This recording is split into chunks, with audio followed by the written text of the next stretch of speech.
আপনি যেই কোনো বিপদের যেই কোনো প্রয়োজনের দোয়া যদি কবুল করাইতে চান, যদি যে দোয়া কবুল করাইতে হবে, আপনি দোয়া কবুল করাবেন, দোয়া কবুল করাবেন। আপনি যদি আপনি চান যে দোয়াকে আমার কবুল করাইতে হবে, তো আপনাকে কাজ করতে হবে। আপনাকে যদি কবুল করাইতে চান, আপনি যদি কবুল করাইতে চান, তাহলে একটা সিস্টেম আছে।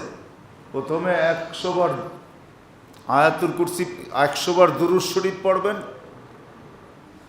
499 বার পড়বেন লা হাওলা ওয়ালা কুওয়াতা ইল্লা বিল্লাহ, এই পর্যন্ত, আগে না। কিন্তু যে সময় 500 বার পুরো হবে, শেষ বারে পড়বেন লা হাওলা ওয়ালা কুওয়াতা ইল্লা বিল্লাহিল আলিয়্যিল আযীম।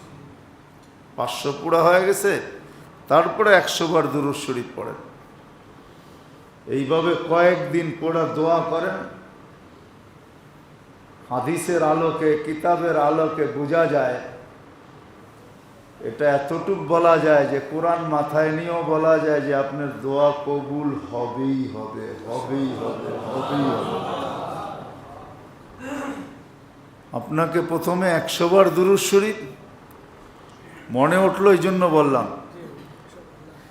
499 বার লা হাওলা ওয়ালা কুওয়াতা ইল্লা বিল্লাহ। যে সময় 500 পুরা হবে, তখন পড়বেন পুরাটা লা হাওলা ওয়ালা কুওয়াতা ইল্লা বিল্লাহিল আলিয়্যিল আযীম। তারপরে 100 বার দুরূদ শরীফ পড়ে আপনি দোয়া করেন। বিয়ে হয় না, শাদী হয় না, বাচ্চা হয় না, চাকরি হয় না, বাকরি হয় না, ব্যবসা ভালো না, লাভ হয় না, লস হয়, যার জন্য পড়তে চান। কিন্তু আমাদের একটা স্বভাবও বলি, আমাদের স্বভাব হইল একদিন করেই আমরা চাই যে হইল না, দূর আর পড়লাম না, ঠিক না? প্রথম দিনই কুতুব হয়ে যেতে চাই, যে মুস্তাজাবুদ দাওয়াত কি প্রথম দিনই, ঠিক না? আপনি আর আমি কি ভাবছি যে এই দোয়া করার আগে আপনি লাইনে কতদিন লাইনে ছিলেন, কতদিন বেলাইনে ছিলেন? এটা কি ভাবছি? কি বলেন? সালাতুল হাজত পড়েই মনে করে, অথচ আমি আপনাদেরকে একটা প্রশ্ন করব, আপনি যে পড়েই মনে করলেন হইল না, তো আপনি এখন যাবেন, তো যাবেন কোথায়? আর কোন জায়গা আছে যে ওইখানে যাবেন? তাহলে তো ওই কথা বলতেই হয়। লম্বা 80-82 বছর একাধারে হজ করার পরে প্রতিবারই শুনছে যে হজ কবুল হয় নাই। তো একদিন পিছের থেকে এক যুবকও শুনে ফেলছে, তো বলছে, চাচা বৃথা চেষ্টা কেন, শুনতেছি তো কবুল হয় না। হয় নাই? তুই আজকে শুনতেছিস, আমি তো যুগ দর্জর শুনতেছি, কিন্তু বল আমাকে, যাব তো যাব কোথায়?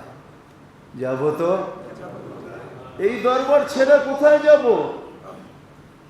এটা কথা ছিল না, এটা যেন অ্যাটাক ছিল। সাথে সাথে আরো সে অ্যাটাক হয়েছে মনে হয়, উপর থেকে আওয়াজ আসছে, এই বৎসরটাও কবুল, পিছেরটাও কবুল, পিছেরটাও কবুল। আমরা তো ভাবি প্রথম দিন হয়ে যাক, আচ্ছা নাই হইল, আপনি যাবেন তো যাবেন কোথায়? আল্লাহর লগে রাগ করবেন? কোথায় যাবেন রাগ করে? রাস্তা দেখান না আমাকে।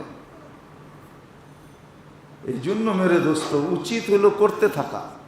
তো যেখান থেকে বাহির হয়ে গেছে, আপনি যে কোনো প্রয়োজনে আপনি একদিন না, 2 দিন না, সপ্তাহ 2 সপ্তাহ পড়তে থাকেন আর দোয়া করতে থাকেন, কবুল হবেই হবে।